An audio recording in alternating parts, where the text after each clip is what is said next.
నమస్తే, welcome to our channel. నేను ప్రియాంకారావు.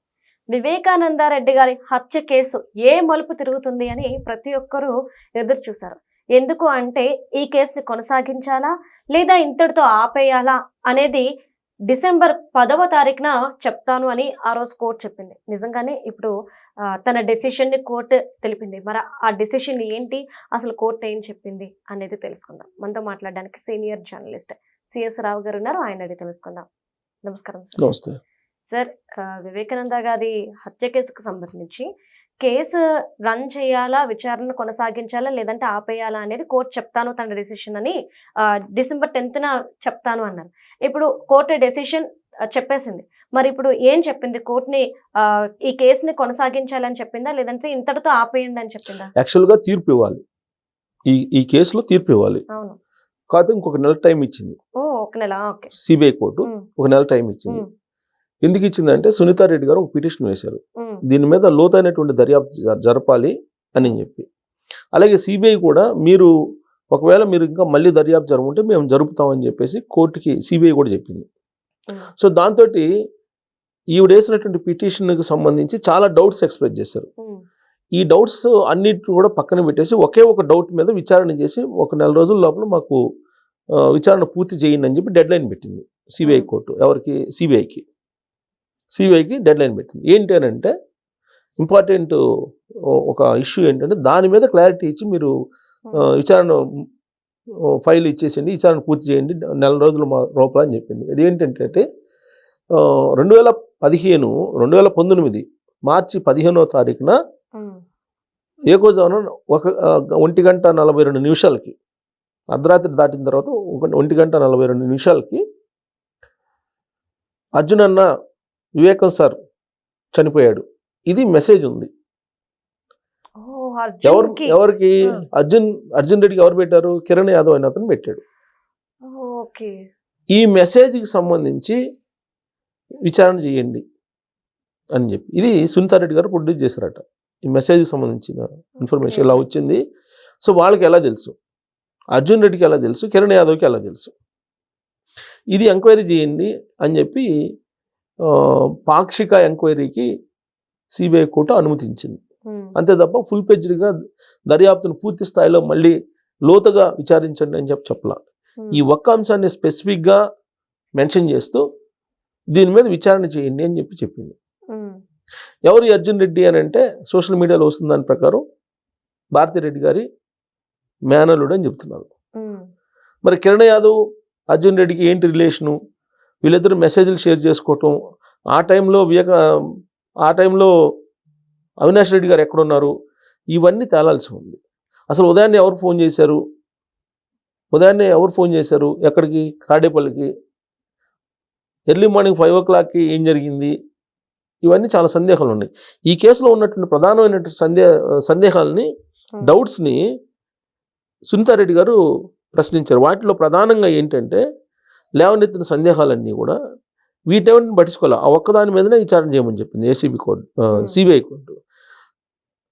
హత్య జరిగిన రోజు డౌట్స్ సునీతారెడ్డి గారు వ్యక్తం చేసిన డౌట్స్. హత్య జరిగిన రోజు అవినాష్ రెడ్డి ఫోన్ వాడకంలోనే ఉంది, ఆయన జగన్కు చెప్పి ఉండవచ్చు. ఇది సిబిఐ, సునీతారెడ్డి గారు కాదు, సిబిఐ సందేహం వ్యక్తం చేసింది.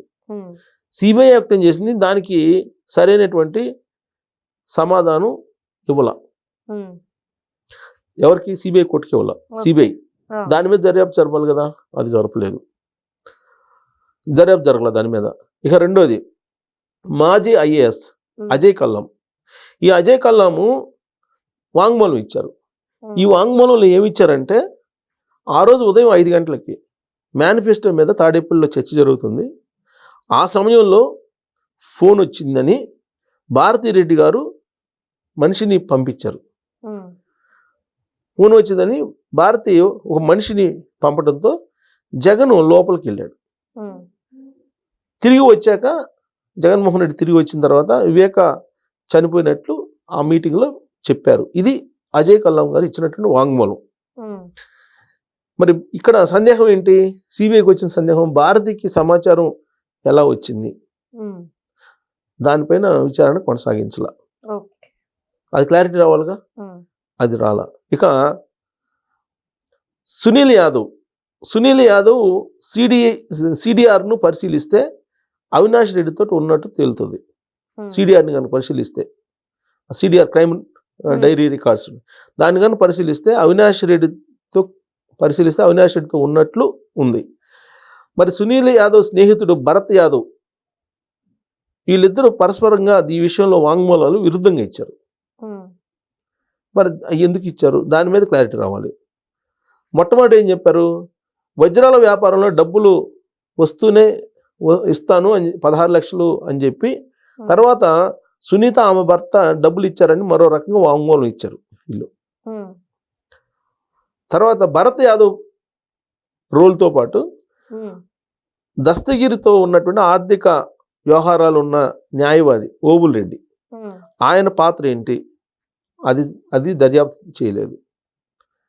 తర్వాత హత్య జరిగిన రోజు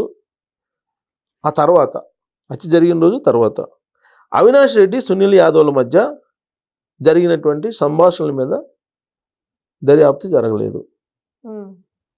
ఈ సునీతారెడ్డి గారు లేవనెత్తున్న ప్రశ్నలు, అలా సిబిఐ కూడా సమాధానం చెప్పలేనటువంటి ప్రశ్నలు.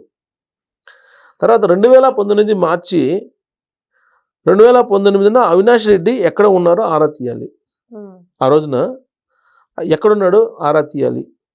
తర్వాత వివేక హత్య కేసు విషయంలో ఆయన పిఏ కృష్ణారెడ్డి పాత్ర మీద సందేహాలు, అవి నివృత్తి కాలేదు.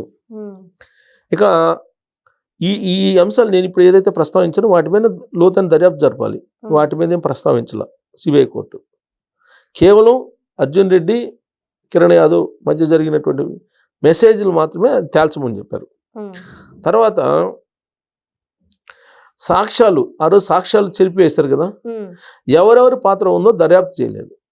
అసలు సాక్షులు అక్కడ చనిపోయిన తర్వాత బ్లడ్ తుడవడం ఇవన్నీ ఉన్నాయి కదా, ఎవరు చేశారు అవన్నీ అనేది ఇంతవరకు దర్యాప్తు జరపలేదు. నేరాన్ని అంగీకరిస్తే భాస్కర్ రెడ్డి అవినాష్ రెడ్డి 10 కోట్లు ఇస్తానని చెప్పేసి గంగాధర్ రెడ్డి వాంగ్మూలం ఇచ్చాడు. గంగాధర్ రెడ్డి అయిన అతను వాంగ్మూలం ఇచ్చాడు, ఈ కేసును ఈ మర్డర్ నేనే చేశానని ఒప్పుకో, నీకు 10 కోట్లు ఇస్తామని చెప్పి. ఈ విషయాల మీద కూడా దర్యాప్తు చేయలేదని చెప్పి సునీత తన పిటిషన్లో ఈ అంశాలన్నింటినీ పొందుపరిచారు. సో భారతిరెడ్డి గారి మీద, తర్వాత పిఏ కృష్ణారెడ్డి గారి మీద, గంగాధర్ రెడ్డి, వీటన్నిటి మీద, అవినాష్ రెడ్డి మూమెంట్స్ మీద, వీటన్నిటి మీద మీరు దర్యాప్తు జరపాలని చెప్పి పిటిషన్ వేశారు. ఇవన్నీ పరిశీలించినటువంటి సిబిఐ కోర్టు కేవలం అర్జున్ రెడ్డి కిరణ్ యాదవ్ మధ్య జరిగినటువంటి మెసేజ్ షేరింగ్ మాత్రమే మీరు విచారణ చేసి 4 రోజుల లోపల దీన్ని పూర్తి చేయండి అని చెప్పి సిబిఐ కోర్టు ఆదేశాలు జారీ చేసింది. సో అంటే ఇది ఇప్పుడు సునీతారెడ్డి గారు వ్యక్తం చేసినటువంటి ఈ అనుమానాలు ఏవైతే ఉన్నాయో ఈ అనుమానాలుగానే మిగిలిపోతాయి. సో కేసు పూర్తి స్థాయిలో తీర్పు రావాలంటే ఈ అనుమానాలు కూడా నివృత్తి కావాలి. లేదంటే ఇప్పుడు సిబిఐ కోర్టు ఇచ్చిన దాని మీద మళ్ళీ సుప్రీంకోర్టుగా వెళ్ళాల్సి వస్తుంది. న్యాయ పోరాటం చేస్తూనే ఉన్నారు సునీతారెడ్డి గారు. తన నాన్నని చంపింది ఎవరు, అంతకుల్ని శిక్షించండి అని చెప్పి చెప్తూ ఉన్నారు. పొలిటికల్ మర్డర్ అని చెప్పి షర్మిల గారు చెప్తున్నారు, సునీతారెడ్డి గారు చెప్తున్నారు. కానీ ఆ కేసుని ఇంతవరకు పూర్తి స్థాయిలో సిబిఐ కోర్టు కూడా తేల్చలేకపోయింది. సిబిఐ కోర్టు ఏమంటుంది, ఈ కేసును క్లోజ్ చేయండి 4 రోజుల లోపల అంటుంది. సిబిఐ ఏమంటుంది, ఈ కేసును మరింత లోతుగా దర్యాప్తు చేయమంటే మళ్ళీ చేస్తామని చెప్పి అంటుంది. అంటే విచారణ చేసిన సిబిఐకే ఇంకా ఏదో చేయాల్సి ఉంది అని చెప్పి తెలుసు. కాకపోతే సుప్రీంకోర్టు ఆదేశాల మేరకు ఆ టైం బౌండ్లో చేయాలి కాబట్టి చేయగలిగినంత వరకు చేసి సబ్మిట్ చేసేసారు కోర్టుకి. Thank you so much sir. Thank you.